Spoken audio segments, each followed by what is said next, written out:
देखिए, पिछले क्लास में हमने आपको रिफ्रैक्शन बताए थे। तो रिफ्रैक्शन में हम आपको बताए थे कि बेंडिंग ऑफ लाइट जो होता है वन मीडियम से अंदर मीडियम में जाता है तो बेंडिंग ऑफ लाइट होता है, उसी को हम लोग रिफ्रैक्शन कहते थे। आपको हम बताए थे कि एक मीडियम से दूसरे मीडियम में जाएगा तो फॉर्मूला भी स्नेल लॉ हम बताए थे, sine i by sine r और ए म्यू जी लिखे थे। ठीक है, इसको ऐसे भी लिखते हैं mu two by mu one. Mu two हो जाता है म्यू और म्यू वन एयर से आता है, इसलिए इसका वैल्यू 1 होता है। तो ये हम आपको बताए हैं स्नेल लॉ।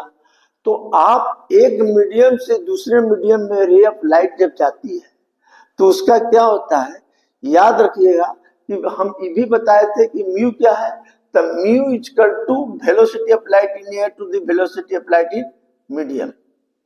ठीक है, अब यहां मान लीजिए कि मीडियम चेंज हुआ तो सुन लीजिए, याद रखिएगा ये सब चीज कि उसका वेवलेंथ भी चेंज होगा और वेलोसिटी भी चेंज होगा। क्या चेंज नहीं होगा, एकदम टू भी दिमाग में बैठा लीजिए कि frequency can not be change. आपको फ्रीक्वेंसी चेंज नहीं होता है, समझे। इसलिए हम लोग इसको ऐसे भी कोई किताब में लिखा हुआ रहेगा sine i by sine r, देखिए हिसाब बनाने में आएगा तो mu two by mu one. तो इसको क्या कीजिएगा, v a by v one, तो ये उल्टा हो जाता है v one by v two, समझे, ऐसे हो जाता है। और वी वन का रिलेशन क्या किसे है, तो आप पढ़े हैं कि v बराबर एन लेमडा होता है। अब वी वन रहेगा तो लेमडा वन हो जाएगा, वी टू होगा तो एन लेमडा टू हो जाएगा, दोनों में डिवाइड देंगे तब v one by v two बराबर लेमडा बाई लेमडा टू हो जाएगा। इसका मतलब कि एक मीडियम से दूसरे मीडियम में जाएगा तो मतलब वेवलेंथ और वेलोसिटी चेंज होता है। ठीक है, तो ये चीज तो हम बताए हैं आपको।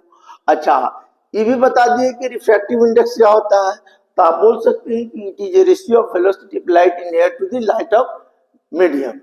ये फॉर्मूला, ये सब आपको काम देगा हिसाब बनाने में, समझे। तो रिफ्रैक्शन जो चैप्टर है, छोटा छोटा चीज आप ध्यान रखिएगा तब आपको समझ में आएगा, अन्यथा प्रॉब्लम बनाने में, और जब तक प्रॉब्लम नहीं बनाएंगे इसका प्रॉब्लम बहुत आता है, समझिए। अब हम एक स्टडी कर रहे हैं रिफ्रैक्शन थ्रू द ग्लास। अगर कोई ग्लास है, ये ग्लास है या कोई भी ट्रांसपेरेंट मीडियम है और उससे रे ऑफ लाइट आता है, तो उस केस में क्या मेरा लैटरल डिस्प्लेसमेंट होता है। कभी कभी आता है कि लैटरल डिस्प्लेसमेंट निकाले, कितना डिस्प्लेस किया है। तो ये प्रॉब्लम आता है, भरने के लिए भी आता है, प्रॉब्लम भी आता है।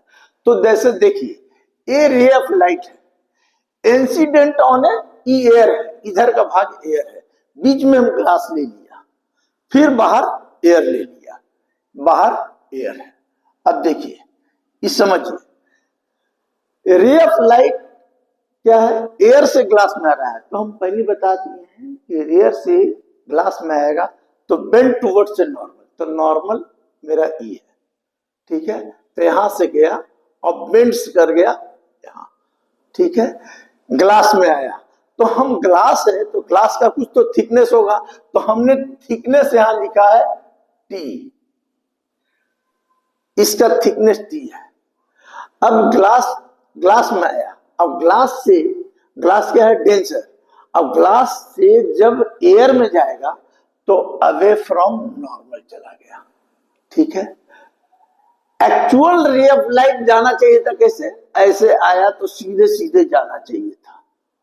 ठीक है, तो सीधे सीधे जाना नहीं, जाके ना इधर आया और इधर हुआ, तो बताओ कि एक्चुअल डेविएशन कितना होगा। तो डेविएशन का सिंबल होता है डेल। जाना चाहिए था कैसे, एकदम सीधे जाना चाहिए था, और ये गया कैसे, ऐसे आया फिर ऐसे आया, तो डेविएट क्या हुआ, ये मतलब लेटरल डिस्प्लेसमेंट अगर कोई पूछेगा तो यही दूरी निकालना है। अभी दूरी निकालने के लिए हम स्टडी कर रहे हैं। तो ये दूरी निकालने के लिए फॉर्मूला होता है। तो अगर आपको डायरेक्ट फॉर्मूला याद है तो ठीक है, और नहीं तो इस पर प्रॉब्लम भी आता है। तो देखिए हम क्या करते हैं। अब देखिए ई एंगल आई है, तो ये एंगल क्या होगा, रिफ्लेक्टेड आर, ठीक है। अच्छा ई आर हो गया, हम जानते हैं कि जाना चाहिए था इधर से, तो ए एंगल क्या है, ये वर्टिकली अपोजिट एंगल है, ये एंगल और ये एंगल इक्वल है, तो ई आई है, तो टोटल कितना होगा, ये भी आई है। लेकिन इसमें दिया हुआ है ई रिफ्लेक्टेड रे है आर, आर क्या है, देखिए i incident ray, incident ray, r refracted ray, reflected ray, और आई माइनस आर क्या है, deviation, deviation, deviation suffered by first surface, मतलब यहां से जो हो रहा है ये हो गया। अब रही सवाल कि हमको निकालना है, तो देखिए हम देखते हैं डिस्प्लेसमेंट निकालना है, तो पहले हम निकालें कॉस आर, कॉस आर बराबर क्या हो जाएगा, तो कॉस आर हमको निकालना है लेटरल डिस्प्लेसमेंट, टी निकालना है, मान लो थिकनेस निकालना है, तो हम क्या किए कि कॉस आर इक्वल टू क्या हो गया, बेस, तो बेस कितना है, टी बाई हाइपोटेन्यूज, हाइपोटेन्यूज कौन होगा, तो देखिए इस एंगल के लिए बेस तो ई हो गया, तो क्या होता है कॉस थीटा बराबर क्या पड़े हैं, कॉस बेस बाई एच ना, आधार बाई हाइपोटेन्यूज, तो बेस तो ई हो गया, हाइपोटेन्यूज कौन हुआ, तो बीसी, तो बीसी बराबर क्या हो गया, टी बाई कॉस आर, इसको लिख सकते हो टी सेक आर, लिख सकते हैं, बीसी निकल गया। हमको निकालना है लेटरल डिस्प्लेसमेंट, तो देखिए इस ट्रायंगल में क्या होगा, तो देखिए ट्रायंगल में हम ले रहे हैं इस ट्रायंगल, तक यहां लिख दो साइन आई माइनस आर ले लो, इसके लिए साइन आई माइनस आर बराबर क्या होता है, P बाई एच, तो P कौन है इसके लिए होगा, तो एंगल के सामने वाला P होता है, तो क्या हो जाएगा, बोलिए, एंगल के सामने वाला P होता है तो क्या हो जाएगा, बोलिए, एंगल के सामने वाला P होता है तो ये हो गया सी डी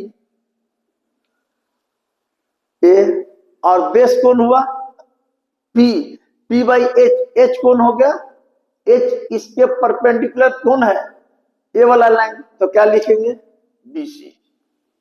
ये समझ में आया कि नहीं, देखिए इस ट्रायंगल में आई माइनस आर लिया, तो आई माइनस आर, तो आप एकदम पढ़े हैं कि एंगल कोई है, देखो अगर ई एंगल है तो इसके सामने वाला पी होता है, इस 90 डिग्री के सामने वाला क्या होता है, एच होता है, तो अब इस ट्रायंगल में बी सी डी में लिख दो, in triangle B C D, B C D में देखो इस एंगल साइन, इस एंगल के लिए ई क्या हो जाएगा, पी, और ठीक इसके 90 डिग्री वाला क्या हो जाएगा, बीसी, तो ही तो लिखे हम, तो ए हो गया।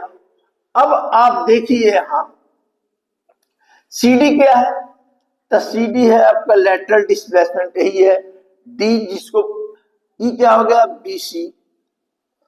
अब यहां बीसी को देखिए, अब यहां देखिए पहला इक्वेशन है बीसी बराबर इतना, तो आप ऐसा कर सकते हैं, देखिए देखिए यहां पर आप कर सकते हैं, देखिए डेल बराबर क्या हो जाएगा, डेल बराबर हो जाएगा BC sine i minus r, BC बराबर क्या हो जाएगा, t sec r sine i minus r, इतना बराबर डेल बराबर क्या होगा, तो t sine i minus r by नीचे ले आए कॉस आर, ई हो गया लेटरल डिस्प्लेसमेंट का फार्मूला, समझिए। तो ये लेटरल डिस्प्लेसमेंट का फार्मूला होगा, समझ गए।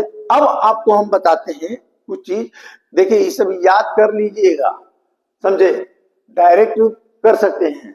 कोई किताब में ए लिखा हुआ है। अब देखिए आप जानते हैं क्या कि देखिए आप जानते हैं कि sine i by sine r बराबर क्या होता है, म्यू पढ़े हैं, सिंपल।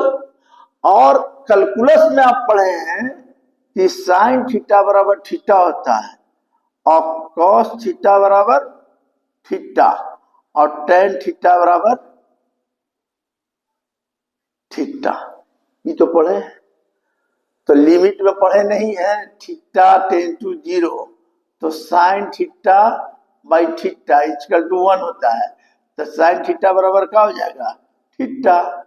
तो ये चीज पढ़े हैं। अब हम एक चीज आपको बताते हैं कि देखिए जब ये चीज, तो हम इसको क्या लिख सकते हैं, आई बाई आर बराबर क्या लिख सकते हैं, म्यू लिख सकते हैं, sign theta by theta.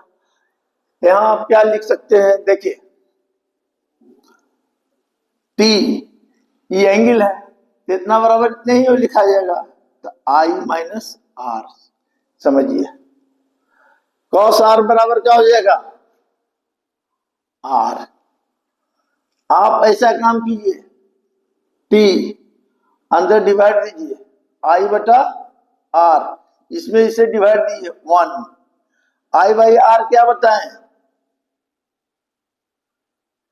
Mu minus 1, तो ये भी आ गया। अब कौन पर हिसाब देगा देख लीजिए, फिर समझा देते हैं। फाइनल मेरा lateral displacement refraction through the glass इतना आया, इसको ऊपर ले जाइएगा तो किताब में कहीं पर ही लिखा हुआ रहेगा।